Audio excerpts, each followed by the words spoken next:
सभी दोस्तों का विस्तृत एकेडमी में हार्दिक स्वागत है। दोस्तों, आज हम हमारी जो आगामी एग्जाम है आरएएस पटवारी ग्राम सेवक उनको देखते हुए कुछ महत्वपूर्ण क्वेश्चन लेंगे जो एग्जाम में आए हुए हैं और वापस उनको पूछे जाने की संभावना है। तो आज हम देखेंगे परसेंटेज, एसआई और सीआई, प्रतिशत, सिंपल इंटरेस्ट, साधारण ब्याज और कंपाउंड इंटरेस्ट यानी कि चक्रवृद्धि ब्याज। ठीक है दोस्तों, तो स्टार्ट करते हैं आज की क्लास। हमारा पहला क्वेश्चन है, एक व्यक्ति अपनी आय का 75% खर्च करता है, उसकी आय में 20% की वृद्धि होती है तथा साथ ही उसके खर्च में 10% की वृद्धि होती है। एक बार आपको क्वेश्चन पढ़ना है, फिर वापस आपको क्या लिखना है, सबसे पहले आय लिखनी है, फिर खर्च लिखनी है, फिर ऐसे क्वेश्चन में बचत लिखनी है। यानी कि ये फॉर्मेट तो फिक्स है। हम मान लेते हैं उस व्यक्ति की आय कितनी है, उस व्यक्ति की आय 100 रुपए है। कितनी है? 100 रुपए है। उसमें खर्च कितना कर देता है? 75 रुपए वो खर्च कर देता है। तो बताइए, अगर 100 में से 75 खर्च कर दिए तो कितने बचे? तो हमारे पैसे बचेंगे 25 रुपए। ठीक है। अगला ये कह रहा है कि 20% की वृद्धि हो जाए, अगर आय में 100 की जगह जो इनकम है वो 120 हो जाए। 100 का 20% कितना होगा? 20 होगा। तो 100 प्लस 20 120 प्लस 20% के बाद कितना हो जाएगा? 120। ये कैसे निकालते हैं दोस्तों? जैसे कि हमें 100 का 10% निकालना है, तो लास्ट का एक डिजिट छोड़ के पॉइंट लगा दो, तो 10.0 यानी 10% हो गया। हमें 75 का 10% निकालना है, तो कैसे निकालेंगे? लास्ट का एक अंक छोड़ के पॉइंट लगा दो, यानी 7.5। ये कितना है? 10% है। तो इस 75 का 10% यानी कि कितने की वृद्धि हो रही है? 10% की वृद्धि होती है खर्च में। तो 75 प्लस 7.5 यानी कि 10% कितना है? 7.5। तो 75 और 7.5 कितने हो गए? 82.5। 82.5। अब मुझे बताइए कि अब कितनी बचत है? मैं मेरी जो आय है वो तो है 120, और 120 में से मैं 82.5 रुपए खर्च कर देता हूँ, तो मेरे पास बचते हैं 37.5 रुपए। कितने? 37.5 रुपए। 120 में से 82.5 घटा देंगे, ये हमारी बचत निकल जाएगी। अब ये क्या कह रहा है कि उसके बचत में प्रतिशत वृद्धि ज्ञात करें। यानी कि पहले मेरी बचत 25 रुपए हुआ करती थी और अब 37.5 होने लगी, तो कितने की वृद्धि हुई? 12.5 रुपए की। 37.5 में से 25 घटाइए, 12.5 रुपए। कितने पर वृद्धि हुई है? 25 पर वृद्धि हुई है। अब परसेंटेज निकालने के लिए हम क्या करते हैं? 100 का गुणा करते हैं, तो 25 का 100, और कितना आएगा यहाँ पे? 50 रुपए। जब 12.5 का गुणा हम 4 से करेंगे तो 50% आ जाएगा। हमारा आंसर क्या होगा इसका? 50। ठीक है।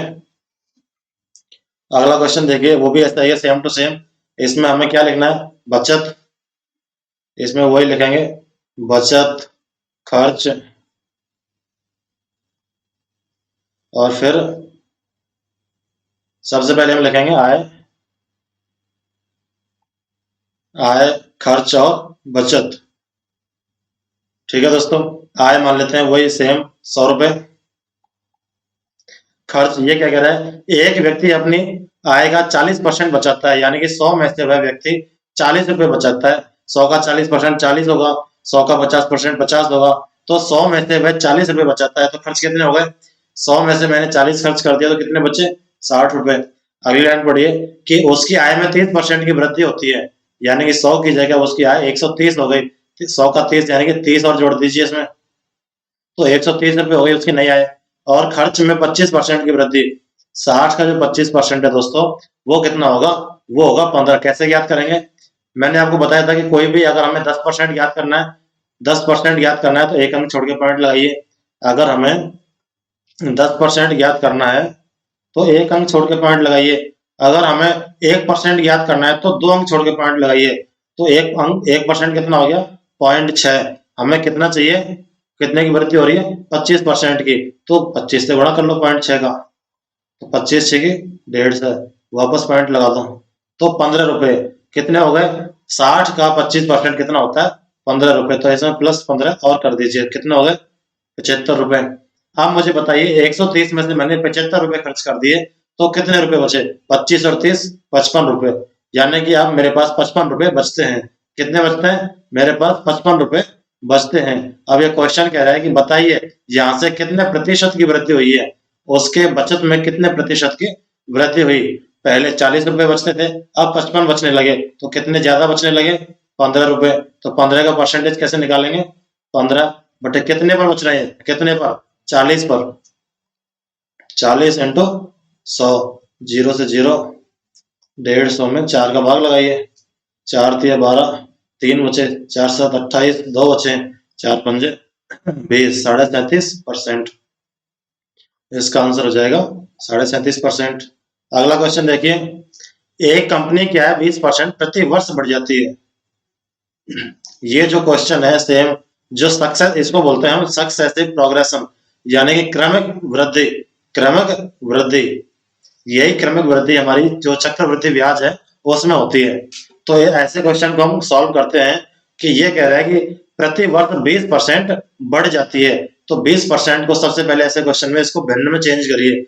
भिन्न में कैसे चेंज करेंगे, इसमें 100 का भाग लगा दीजिए, ये भिन्न में चेंज हो जाएगा, परसेंट हटा दीजिए, 20 पंजे 100, तो 1/5 कितनी बनेगी, 1/5। हमें सबसे पहले करना है कि जो परसेंट दिया है, जो रेट दी हुई है, उसको हमें भिन्न में चेंज करना है, तो 1/5। अब ये कह रहा है कि वृद्धि हो रही है, तो ये ऊपर वाला प्लस रहेगा, यानी कि इसकी हमेशा वृद्धि होती है और ये मूल रहता है। नीचे वाला तो क्या है, मूल, मूल, और ये क्या है, चेंज्ड, यानी कि वृद्धि या कमी। या वृद्धि दे रखी है तो ये वृद्धि है। तो अब ये देखिए, ये तो है मूल और ये है वृद्धि। ये 2 वर्ष की पूछ रहा है ना, ये देखिए, ये 2012 में 26,64,000 रुपए है उसकी आय, तो 2010 में कितनी थी, यानी कि 2 वर्ष पहले की पूछ रहा है, तो इसको 2 बार लिखिए। 3 वर्ष की पूछता तो 3 बार लिखते हैं हम इसको, या 6 हो जाएगा। कैसे हुआ है, ये तो है 5, अब वृद्धि के बाद में 6 हो गया, यानी कि ये जोड़ने के बाद में 6 हो गया। 5 6, 5 6 और 5 6, इसका गुणा करके लिखिए आपस में, 25 25 और 6 छंगे 36। अब ये तो है 2010 की, ये तो है 2010 की इनकम, और ये जो है बढ़ी हुई, ये है 2012 की। तो 36 बराबर है 26,64,000 रुपए के, यानी कि 36 यूनिट इसके बराबर है। तो बताइए 25 यूनिट किसके बराबर होगा, 25 यूनिट किसके बराबर होगा। इसको हम कैसे ज्ञात करेंगे, 26, तो एक किसके बराबर हो जाएगा, 26 64 000, इसमें 36 का भाग लगाइए और 25 का मान आ जाएगा, 6 छंगे 36। इसको आप काट लें, 6 चौका 24, 2 बचे, 6 चौका 24, 6 चौका 24 000। इसको वापस काटे एक बार और, 6 सत्ते 42, 2 बजे, 6 चौका 24 000। इसका 25 से गुणा कर लीजिए, 000 से हम आ जाएंगे, 25 चौका 100 हासिल 10, 25 सत्ते 175 और 10 185, यानी कि 18,50,000 रुपए हमारा इसका 2010 में इस कंपनी की इनकम थी। तो आंसर कितना हो जाएगा, 18,50,000। अगला क्वेश्चन देखिए, अगर कोई भी प्रॉब्लम आती है तो आप कमेंट करके पूछ सकते हैं। अगर कोई स्टेप आपकी समझ में नहीं आ रही है तो कमेंट करें, ठीक है दोस्तों। अगला क्वेश्चन देखें, तांबे और एल्युमिनियम के 2 किग्रा मिश्रण में 30% तांबा है, यानी कि हमारे पास मिश्रण कितना है, 2 kg। कितना मिश्रण है, 2 kg, यानी कि 2000 ग्राम। 1 किलो में 1000 ग्राम, तो 2 किलो में 2000 ग्राम। हमारे पास क्या है, तांबा है और एल्युमिनियम है। यह कह रहा है कि 30% तांबा है, तो मैंने अभी आपको बताया था कि 10% निकालते हैं हम, तो कैसे निकालते हैं, एक अंक छोड़ के पॉइंट लगा दीजिए, यानी कि 10% तो हो गया 200, तो 30% कितना होगा, 30% यानी कि 3 गुना 10, 10% कितना है, 200 है। हम 30 निकालना है, यानी कि यहाँ 3 का गुणा किया तो इधर भी 3 का गुणा करो, यानी कि 600। 30% कितना होगा, 600, यानी कि 600 ग्राम क्या है, तांबा है। तो बाकी का कितना बचा, 1400 ग्राम, ये एल्युमिनियम हो जाएगा। अब ये क्या पूछ रहा है दोस्तों, इस मिश्रण में कितना एल्युमिनियम पाउडर और मिलाया जाना चाहिए जिससे तांबे का अनुपात 20% हो जाए। ये जो तांबा था अभी 30% था, कितना था, 30%। हमें इसको 20% बनाना है, ठीक है, हमें इसको 20% बनाना है। तो ठीक है, ये 600 अब कितना है, 20% है। हमें कुल मिश्रण निकालना है, कुल मिश्रण निकाल देंगे, 20 पंजे 100, टोटल मिश्रण कितना आ जाएगा, 3000 ग्राम। ये क्या है दोस्तों, 3000 ग्राम टोटल मिश्रण है। तो इसमें हमने इस तांबे को 20% बनाने के लिए 1000 ग्राम एक्स्ट्रा मिलाया है। क्या मिलाया है, एल्यूमिनियम पाउडर। कितना एल्यूमिनियम पाउडर और मिलाया जाए, तो इसका आंसर हो जाएगा 1000 ग्राम, या फिर कहें तो 1 kg, 1 किलो, ठीक है। इसको आप समझ गए, समझ में नहीं आया तो वापस देखो। अगला क्वेश्चन देखें, हमारा अगला क्वेश्चन है, दूध और पानी के 40 लीटर दूध और पानी के 40 लीटर मिश्रण में जल की मात्रा 10% है। कितना पानी और मिलाया जाए कि पानी की मात्रा 20%, यानी कि पानी पानी दीर्घा है इस जगह। तो ये देखिए कि शुरुआत में हमारे पास प्रारंभ में हमारे पास कितना है, 10% पानी है और हमें वाटर ही मिला रहे हैं। वाटर कैसा है, उसमें 100% प्योर वाटर है, 100% प्योर वाटर है, ठीक है। तो 100% प्योर हो गया है, इधर 10% था। आगे देखिए, यहाँ जो बीच है, बीच में जो लिखते हैं दोस्तों, वो लिखते हैं रिजल्टेंट, यानी कि परिणामी। हमें कितना चाहिए वो यहाँ लिखते हैं, ठीक है। अब 100 में से 20 घटाइए तो कितना आएगा, 80। 20 में से 10 घटाइए तो कितना आएगा, 10। अब 80 और 10 इसको कैसे लिखेंगे, 8:1, 0 से 0 कट जाएगी। तो अब ये देखिए, प्रारंभ में कितना था, ये 8 था। 8 किसके बराबर है, टोटल 40 लीटर के है, तो 8 बराबर है 40 के। तो एक कितने के बराबर होगा, 5 के। मैंने आपको बताया कि ये क्या थी, मिलाई हुई मात्रा। बताया था 100% क्या मिलाया हमने, पानी मिलाया। तो ये क्या है, मिलाई हुई मात्रा। तो कितनी थी मिलाई हुई मात्रा, ये 1 थी, तो 1 बराबर 5। तो हमारा आंसर आ जाएगा 5 लीटर, ठीक है। अगला क्वेश्चन देखें।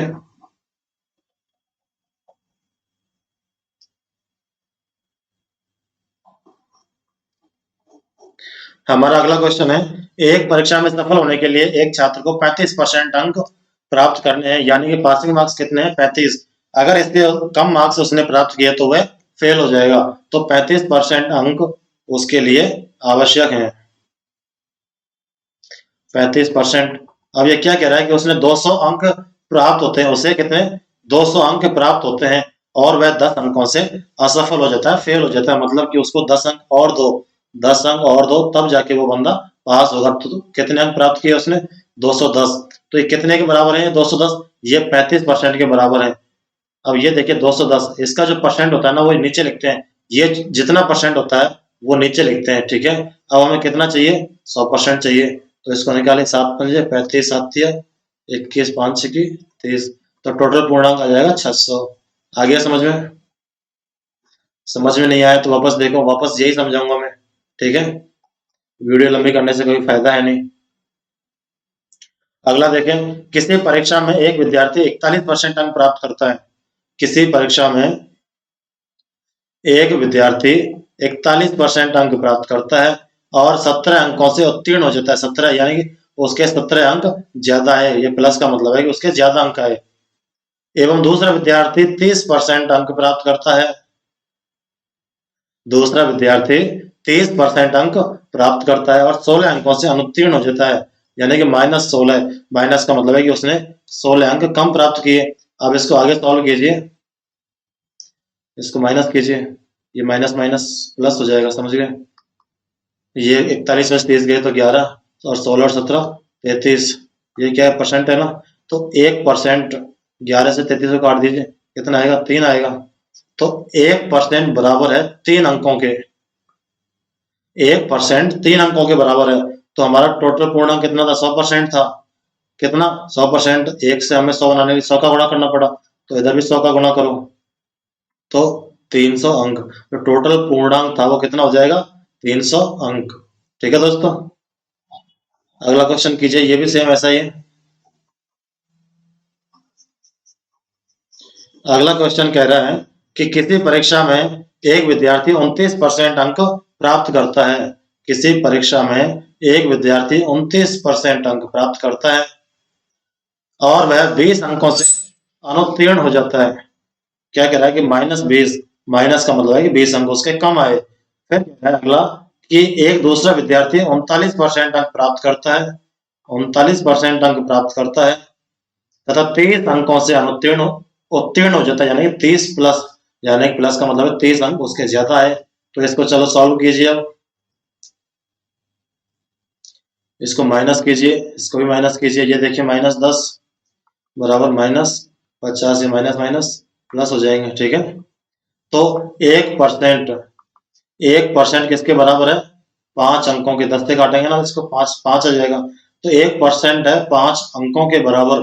तो 100, या 100 का गुणा किया तो 100 कितने के बराबर होगा, 500 के 1 बराबर 5 है तो 100 बराबर 500 हो जाएगा। तो हमारा टोटल पूर्णांक 500 अंकों का हो जाएगा। आगे क्या पूछ रहा है दोस्तों, पूर्णांक तो हो गया हमारा कितना 500। हमारा जो पूर्णांक है दोस्तों वो हो गया 500। फिर कह रहा है न्यूनतम उत्तीर्णांक कितने हैं। ये देखिए पहली लाइन पढ़िए कि 29% अंक प्राप्त करने पर वह 20 अंकों से फेल हो जाता है। तो हमें इसका 29% निकालना है। कैसे निकालेंगे 29%? टोटल पूर्णांक है 500। अब इसका 1% निकालिए। 1 2 2 अंक छोड़ के पॉइंट लगा दीजिए, 1% आ जाएगा। 500 का 1% कितना होगा? 5 होगा। 600 का 1% कितना होगा? 6 होगा। 725 का 1% कितना होगा? 7.25 होगा। समझ गए? 2 अंक छोड़ के पॉइंट लगाना है। यहाँ पर देखिए हमने लगाया था ना 6.00, इसका 2 का कोई मतलब नहीं है, 0 का। 500 में देखिए 5.00, इसका कोई मतलब नहीं है। तो 1% निकालने के लिए हमें 2 अंक छोड़ के पॉइंट लगाना पड़ता है। तो ये कितना आ गया? 5। 1% 5 के बराबर है। तो 29% कितने के बराबर होगा? 29 से गुणा कीजिए। 45 का 5 का 5 दिन 10 और 4 14। ये तो है दोस्तों 29% के बराबर। जब यह 29% अंक प्राप्त करता है तो ये 20 अंकों से फेल हो जाता है। तो इसमें 20 अंक और जोड़ दीजिए तो टोटल हो जाएगा 165 अंक।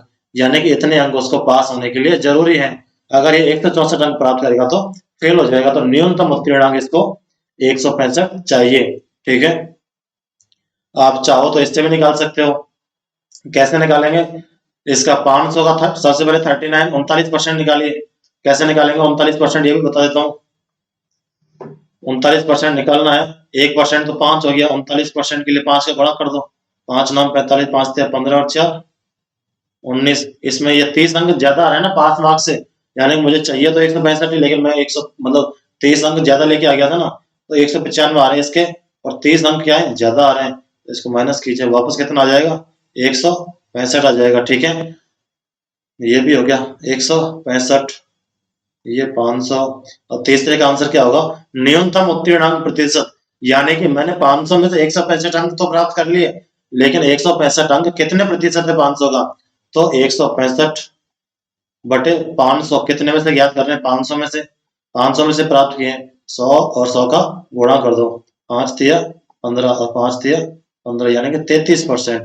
इसका आ जाएगा 33%। ठीक है दोस्तों, इस तरीके से हम सवाल को सॉल्व करते हैं।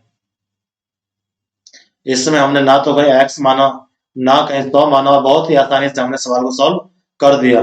तो आप भी इनके ऊपर प्रैक्टिस करें, आपको भी बहुत ये आसान लगेंगे। हमें कहीं भी x के लफड़े में नहीं पड़ना है। अगला क्वेश्चन देखें।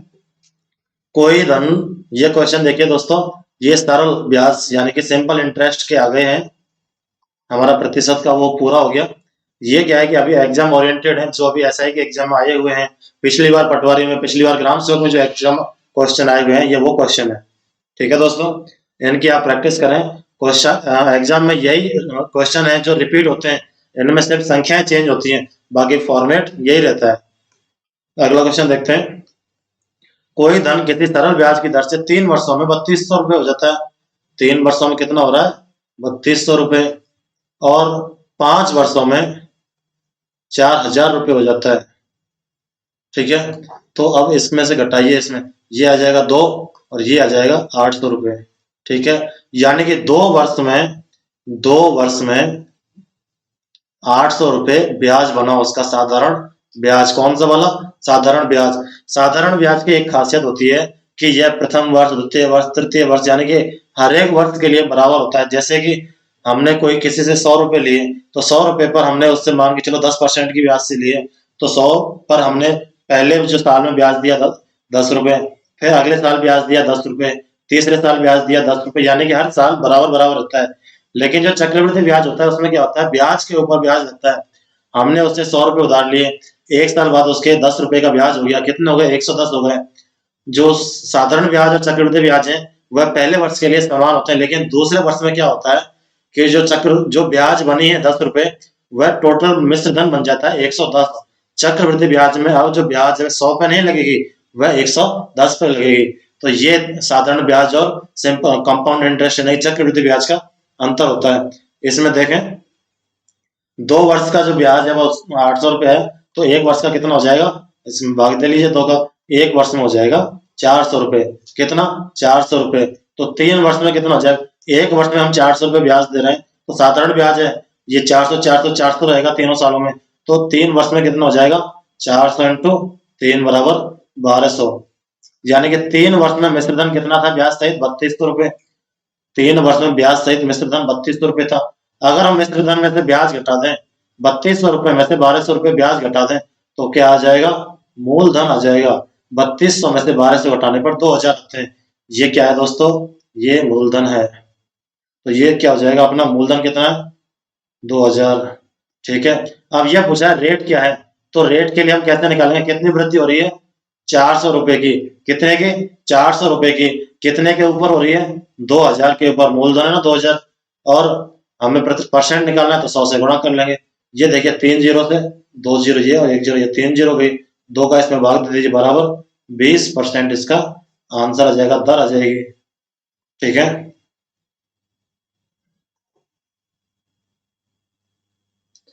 इसको मैं साफ कर देता हूं जब तक आप अगला क्वेश्चन सॉल्व कीजिए। अगला क्वेश्चन सेम ऐसा ही है, वीडियो को रोक के आप अगला क्वेश्चन सॉल्व कीजिए।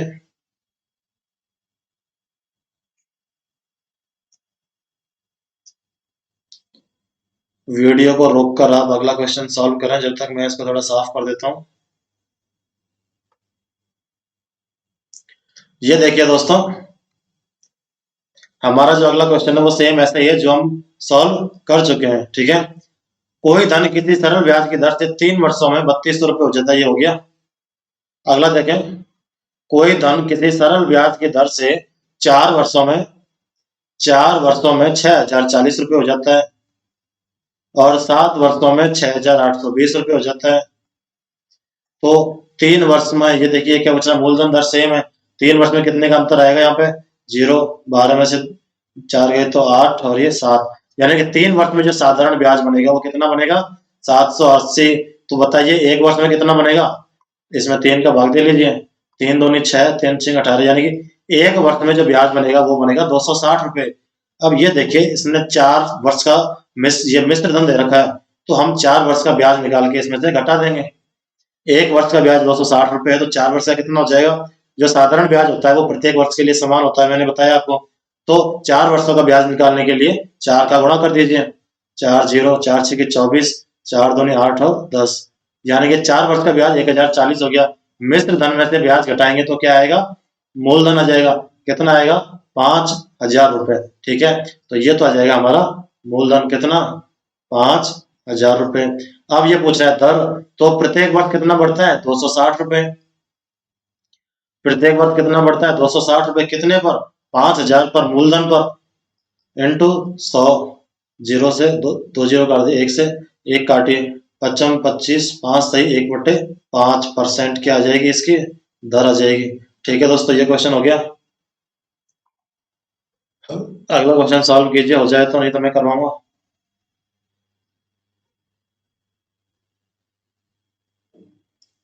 अगला क्वेश्चन देखिए,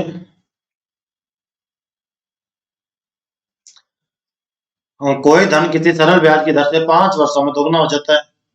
ये देखिए, मान लो कि कोई धन था 1 रुपया था, 1 रुपया था, वह 5 वर्षों में दोगुना हो जाता है। जो 1 रुपया था यह 5 वर्षों में, कितने में? 5 वर्षों में दोगुना हो जाता है। ठीक है। अब ये बताइए, इसको 1 रुपया बढ़ने में, 1 रुपया बढ़ने में कितना टाइम लगा? 5 वर्ष लगे। अब ये कह रहा है कि 8 गुना, ये कह रहा है कि 8 गुना, यानी कि 8 गुना, ये कितना बढ़ना चाहिए इसको? ये शुरू में मूलधन कितना था? 1 रुपया। अब ये कह रहा है कि 8 गुना, यानी कि 8 था होने में, तो कितने की वृद्धि? 7 रुपए की वृद्धि, यानी कि 7 रुपए की वृद्धि होने में इसको कितना टाइम लगेगा? सिंपल, 1 से 7 हो गया, यानी कि 7 का गुणा किया, तो इधर भी 7 का गुणा कर लीजिए। 7 का 5 में गुणा करेंगे तो 35, 35 वर्ष। कितना? 35 वर्ष। तो उसको 8 गुना होने में 35 वर्ष लगेंगे, इसको समझ लीजिए। दोबारा मैं क्या समझाऊं? वीडियो को वापस ले और समझ लें। ठीक है, यही समझाऊंगा वापस। अगला क्वेश्चन देखें,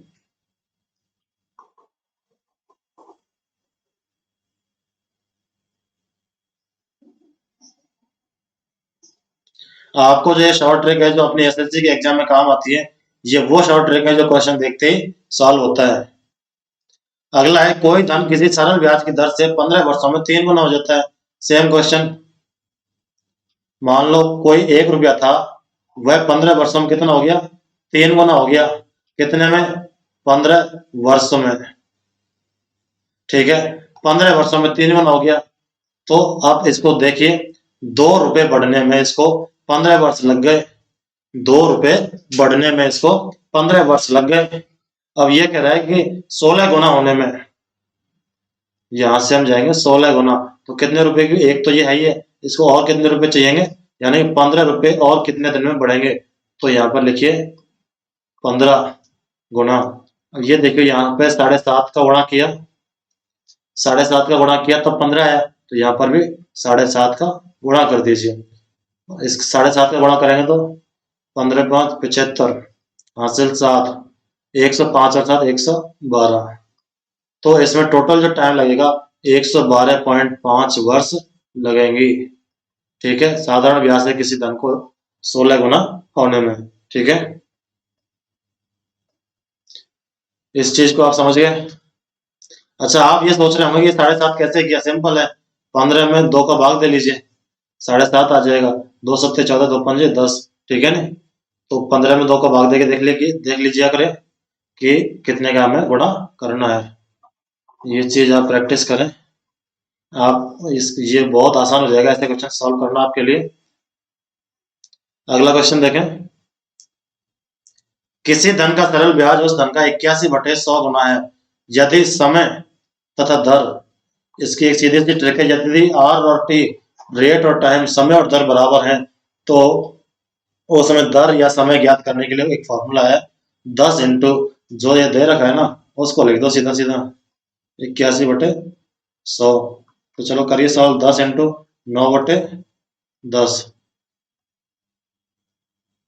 9/10, 10 से 10 गया तो कितना आ जाएगा, 9%। ये क्या है, रेट बराबर टी, यानी कि रेट भी यही है, टी भी यही है, क्या है 9%, यानी कि 9 वर्ष और 9% रेट। ठीक है, अगला क्वेश्चन सॉल्व करिए, वो सेम ऐसा ही है, मैंने आपको बताया था सेम वही क्वेश्चन है, आर बराबर टी, यदि तथा दर समय तथा दर दोनों बराबर हैं तो फॉर्मूला लगाइए, 10 इंटू अंडर रूट में 49/64। लिखिए इसको, 10 इंटू 49 का अंडर रूट 7 और 64 का 8, तो 70 में 8 का भाग दे लीजिए, 8 बटे 64/6/8। इसको और सॉल्व कीजिए, 8 सही 2/3/4, 3/4। ठीक है, 8 सही, इसको 2 से काट लेंगे ना, 3 और ये 4, 2 3 6 2 6 8, तो 3/4, इस 3/4 को हम लिखते हैं 75.75। ठीक है, कैसे भी लिख सकते हैं, 8 से 3/4 लिखो, 8.75 लिखो, तो ये इसकी रेट हो जाएगी, समय हो जाएगा। ठीक है, इस क्वेश्चन में क्या पूछा था, दर पूछी थी, इसमें समय पूछा है, यानी कि दोनों का फॉर्मूला एक ही रहेगा, ये रेट है तो यही टाइम रहेगा। इंपॉर्टेंट क्वेश्चन है, पहले आ चुका है कई बार। अगला क्वेश्चन सॉल्व करें, हमारा अगला क्वेश्चन है, किसी राशि का 2 वर्षों का, ये देखिए हमारा यहाँ तक ऐसा ही कंप्लीट हो चुका है, ऐसा ही के जो क्वेश्चन आने लायक थे वो हो चुके हैं। अब हम देखेंगे सीआई, सीआई यानी कि चक्रवृद्धि ब्याज, चक्रवृद्धि ब्याज। इसमें एक फॉर्मूला होता है दोस्तों, जैसे कि मान लो कि हमारी रेट है 5%, कितनी है, थोड़ा सा बेसिक एक बार समझा देता हूँ, 5%, तो इसको हमें सबसे पहले भिन्न में चेंज करना होता है। किस में चेंज करना होता है, भिन्न में चेंज करना होता है। और मान लो टाइम दिया हुआ है 3 साल, तो जो नीचे वाला होता है ना, जैसे कि 2 साल दिया है तो 2 का स्क्वायर करते हैं, 3 साल दिया है तो 3 का स्क्वायर करते हैं। तो मान लेते हैं कि हमें टाइम दिया है 2 साल, तो 20 का स्क्वायर कितना हो गया, 400। फिर वापस इसी को लगाते हैं, कितने रेट थे, 1/20, 1/20, तो 20 का भाग देंगे तो यही आएगा, 20 ही आएगा। अब इस पर एक बार और 1/20 करेंगे, यानी कि वापस वही रेट लगाएंगे, तो कितना हो जाएगा, 1। तो ये जो है ये है सीआई, यानी कि चक्रवृद्धि ब्याज, कितनी, 41। पहले वर्ष के लिए तो एसआई और सीआई दोनों बराबर रहते हैं, लेकिन दूसरे वर्ष के लिए ब्याज के ऊपर और ब्याज लग गया, समझ गए। अब अगर मैं 3 साल की बताऊं, तीन 3 साल वाली कैसे सॉल्व करते हैं, एक बार आप इसको समझ लें, जब क्वेश्चन सॉल्व करेंगे ना तब आपको इसका मतलब बहुत हेल्पफुल रहेगा। जैसे कि ये सेम वही 20 था और 3 वर्ष के लिए, इसको 10 ले लें, 10 यानी कि 1000 हो गया। ठीक है, अब इस पे करें 1/10, दो, जब 2 वर्ष था तो हमने 2 बार ही किया, अब ये 3 बार है ना तो इसको 3 बार करेंगे, 1/10 करेंगे तो 100, 100, 100। ठीक है, अब इस पर वापस 1/10 करेंगे तो ये कितना आएगा, 10। अब इसको यहाँ पर करिए, 100 का 1/10 कीजिए तो 10 आएगा। अब इसको इस पर एक बार और लगाइए। अब देखो इस पर तो यहाँ के लिए लगे, पहले वाले के लिए, दूसरे वर्ष के लिए ब्याज हो गई, तीसरे वाले के लिए हो गई, लेकिन ये रह गया ना बीच वाला, इसके लिए भी ब्याज लगाइए, इसके ऊपर भी तो ब्याज लगाइए। 100 का वही 1/10 कितना होगा, 10 होगा। अब इसके ऊपर ब्याज के ऊपर ब्याज लगाइए। इसका एक सीधा सा फॉर्मेट है दोस्तों, वो क्या है फॉर्मेट, कि हमें 3 बार लिखना पड़ता है। जैसे कि हमारी रेट कितनी थी, 10% थी ना, 10% थी, इसको हमने लिखा 1/10, तो 1/10 का ऊपर तो लिखते हैं 1000 और नीचे लिखते हैं ये 100, 100, 100, और ये 10 है ना, इसके नीचे तो 2 बार लिख देते हैं और इसके नीचे 1 बार लिख देते हैं और लास्ट में एक इसके यहाँ लिख देते हैं, बस नो झंझट। ठीक है, कैसे लिखेंगे, 3 बार तो ये आएगा, ठीक है ना, 3 बार तो ये आएगा और 2 बार ये आएगा, 1, 2, 3 बार ये आएगा। अब क्वेश्चन में देखें ये किस तरीके से हम इसको यूज करते हैं।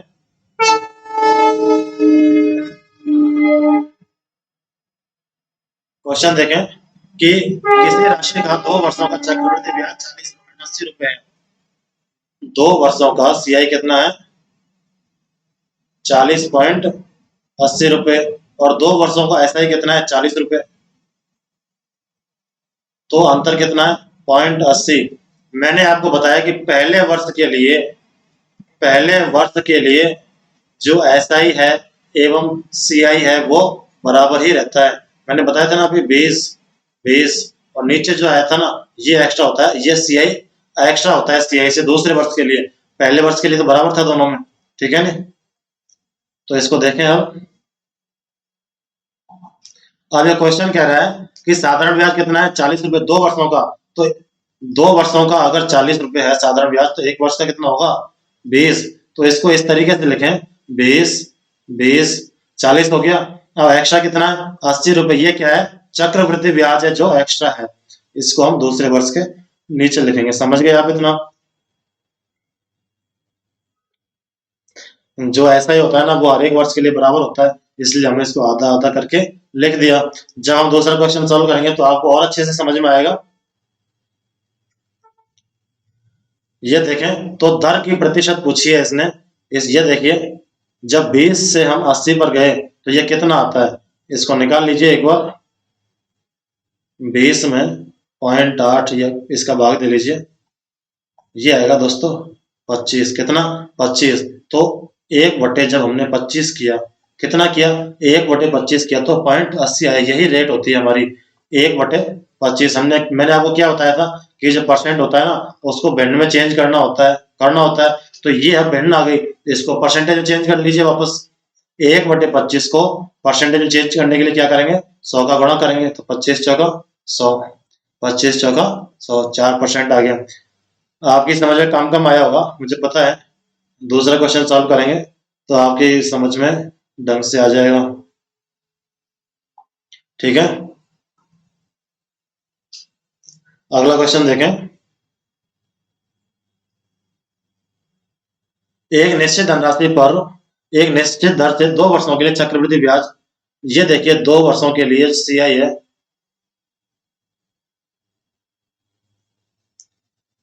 2 वर्षों का जो सीआई है ना वो है 954 रुपए, और 2 वर्षों का एसआई कितना है, ये एसआई यानी कि साधारण ब्याज, सीआई का मतलब है कंपाउंड इंटरेस्ट चक्रवृद्धि ब्याज, और ये एसआई यानी कि साधारण ब्याज। तो अंतर कितना हो गया, 54 रुपए, यानी कि दूसरे वर्ष के लिए 54 रुपए क्या है, चक्रवृद्धि ब्याज में एक्स्ट्रा है। तो 2 वर्षों का एसआई कितना है, 900 रुपए, तो 1 वर्ष का कितना हो जाएगा, 2 का भाग दीजिए इसमें, 450 रुपए। तो इसको 2 बार लिखिए, 450, 450। अब क्या था, 54 रुपए एक्स्ट्रा था ना, तो इसको कहाँ लिखेंगे, इसको हम यहाँ पर लिखेंगे। अब इसकी परसेंटेज निकालिए आप, 450 में इसकी भिन्न कैसे बनेगी? 450 में 54 का भाग दीजिए, 9 छेकी 9 पंजे 45, 9 छेकी 54। वापस काटिए इसको 2 से 25 3, तो इसकी जो भिन्न आएगी ना वो आएगी 3/25। मैंने आपको बताया था ना ये भिन्न क्या है, परसेंटेज को हमने भिन्न में चेंज किया था। अब इस भिन्न को वापस परसेंटेज में चेंज कर लीजिए।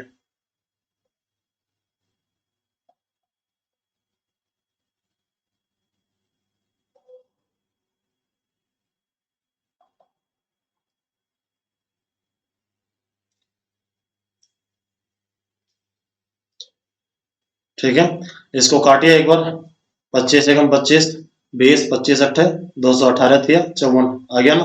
तो 3/25 को हमने वापस परसेंटेज में चेंज किया तो कितना आ गया? 12%। तो ये क्या हो जाएगी? रेट हो जाएगी।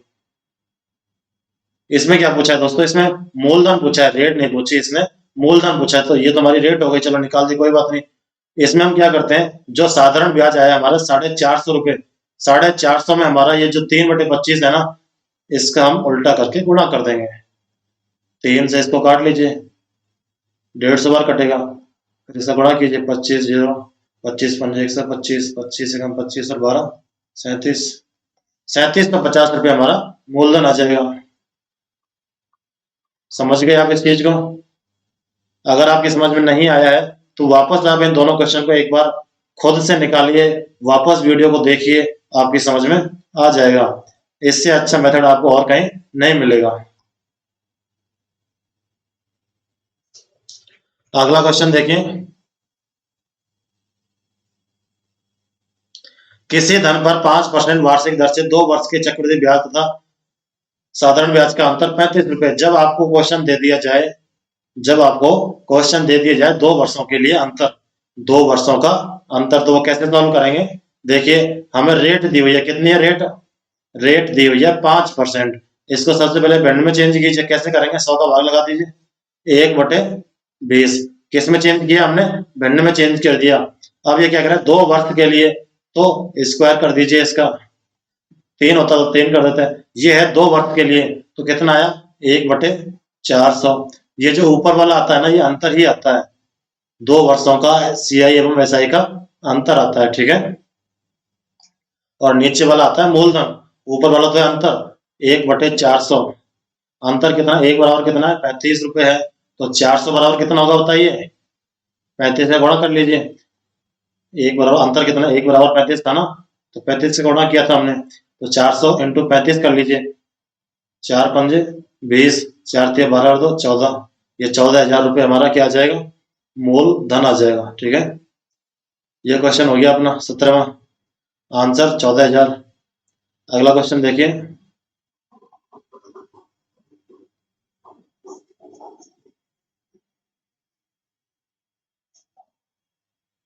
हमारा अगला क्वेश्चन है 18वां। 10% वार्षिक दर से 3 वर्ष के लिए किसी धनराशि के चक्रवृद्धि ब्याज तथा साधारण ब्याज का अंतर ज्ञात कीजिए। ऐसे क्वेश्चन में हम क्या करते हैं दोस्तों, जो 10% दिया हुआ है इसको सबसे पहले किस में चेंज करेंगे? भिन्न में चेंज करेंगे। कैसे चेंज करते हैं? 100 का भाग लगा दीजिए, 10 एकम 10 10 देंगे 100, तो 1/10 हो जाएगा ना। अब ये कितना है? 1/10, 3 वर्ष के लिए क्यूब कर दीजिए इसका, तो कितना आएगा? 1/1000। तो ये 1000 क्या है? मूलधन है। 1000 क्या है? मूलधन है। इसको भी यहाँ पर लिखिए, मूलधन हो गया। अब 1/10, 1/10 कितनी बार? 3 बार। कितनी बार? 3 बार। तो कीजिए, जब 1000 में हम 10 का भाग देंगे तो 100 100 100, मैंने कहा 3 बार लिखना है। अब 3 बार ये लिखना है, इसमें वापस 10 का भाग दीजिए 1/10 का, तो 100 में 10 का भाग देंगे तो 10 10। मैंने बताया था यहाँ 2 बार लिखना है, और यहाँ 10 में इसको 1 बार और कर दीजिए, 10 में जब 10 का भाग देंगे तो 1। समझ गए आप? अब इसको आप समझिए, ये जो है 3 वर्ष का, ये तो है 3 वर्ष का एसआई जो तीनों वर्षों के लिए बराबर था। और जो नीचे जो एक्स्ट्रा आ रहा है, पहले वर्ष का सीआई कितना है? 100 रुपए। दूसरे वर्ष का सीआई कितना है? दूसरे वर्ष का जो सीआई है दोस्तों वो देखिए, दूसरे वर्ष का सीआई है 100 + 10 + यानी कि 110 रुपए। और तीसरे वर्ष का कितना होगा? 100 + 10 + 10 + 1 यानी कि 121 रुपए। पहले वर्ष का सीआई 100 रुपए, पहले वर्ष का एसआई 100 रुपए, यानी कि पहले वर्ष का एसआई और पहले वर्ष का सीआई दोनों बराबर होता है। लेकिन दूसरे वर्ष में देखिए, एसआई तो 100 रुपए ही है, एसआई यानी कि साधारण ब्याज तो 100 रुपए ही है, लेकिन सीआई में 10 रुपए और ऐड हो गए, 110 रुपए है। तीसरे वर्ष में देखिए, ये प्रथम वर्ष का है, ये द्वितीय वर्ष का है, और ये तृतीय वर्ष का है। समझ गए? ऐसे हॉरिजेंटली। अब हम क्या करते हैं कि 3 वर्षों का सीआई माइनस 3 वर्षों का एसआई जब करेंगे तो 100 तो एसआई में आ रहा है, सीआई में आ रहा है। अंतर कितना आएगा? अंतर जो आ रहा है ना, वो अंतर आएगा इतना, नीचे वाला अंतर आएगा इतना। कितना? 10 + 10 + 10 + 1 कितना? 31 रुपए अंतर आएगा। कितना आएगा? 31 रुपए। अब ये देखिए अंतर किसके बराबर है। मैं इसको आगे आपको और भी एक शॉर्ट तरीका बताऊंगा। ये तो शॉर्ट है ही है, लेकिन इससे भी शॉर्ट एक और बताऊंगा, जो इसका फाइनल जो रिजल्ट है ना, वही। अब ये देखिए 31 जो अंतर है वो किसके बराबर है? 620 के बराबर है। तो 100 किसके बराबर होगा बताइए? 620/31 इंटू 100। 31 से काटिए इसको, 31 दूनी 62। ठीक है, तो ये आ जाएगा हमारा 2000 रुपए। ठीक है, तो वह धनराशि कितनी हो जाएगी? हमारा जो मूलधन था वो कितना था? 1000 रुपए। तो 1000 से यहाँ गुणा करते हैं, ये हमारा जो मूलधन है 20,000 रुपये आ जाएगा। मैंने आपको बताया था ना, ऊपर वाला तो अंतर आता है, डिफरेंस, और नीचे वाला क्या आता है? मूलधन आता है। 2 वर्ष में ये अंतर था। मैंने बताया था ना, 2 वर्ष में सिर्फ क्या करना होता है? स्क्वायर करना होता है और उसके बराबर में उसको लिख देते हैं। लेकिन 3 वर्ष में मूलधन तो यही रहेगा, लेकिन अंतर जो है ना वो ये होएगा। अब इसको हम आगे और कैसे शॉर्ट ट्रिक है हमारी उसको भी देखें, इससे भी ज्यादा शॉर्ट ट्रिक।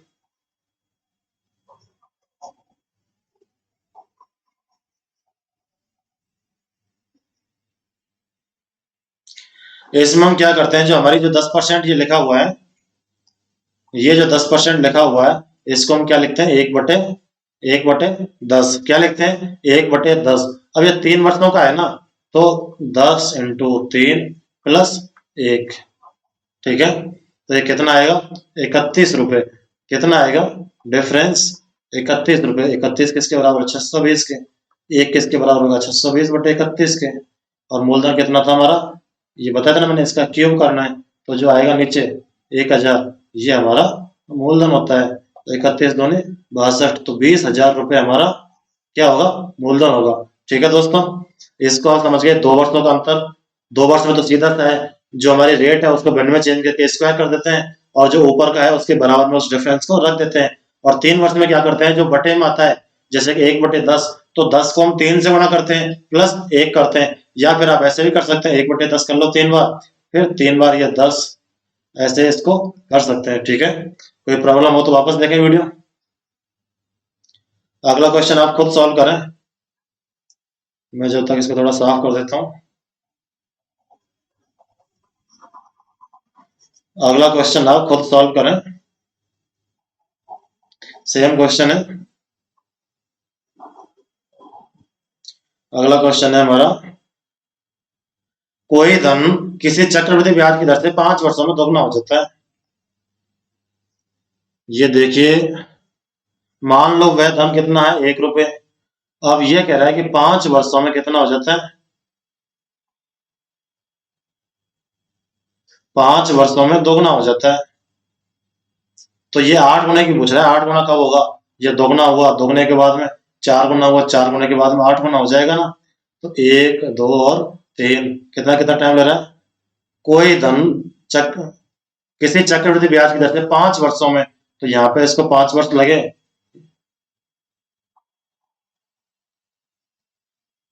देखो यहाँ पर इसको 5 वर्ष लगे, यहाँ पर इसको डबल होने में 5 लगे, डबल होने में 5 लगे, और यहाँ पर डबल होने में 5 वर्ष लगे, तो टोटल 15 वर्ष लगे इसको।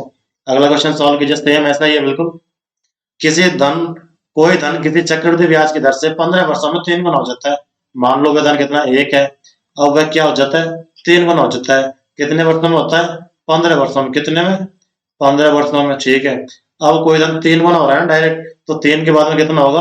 9 गुना होगा। ये हमसे 81 गुना पूछ रहा है, 3 के बाद 3 तिया 9, 9 तिया 27, 27 तिया 81, ठीक है। तो यहाँ पर भी 15 साल लगेंगे, यहाँ पर भी 15 साल लगेंगे, और 27 से 81 होने में भी 15 साल लगेंगे। तो बताइए कितने हुए? 15 चौके 60 वर्ष हो गए। तो इसका आंसर हो जाएगा 60 वर्ष।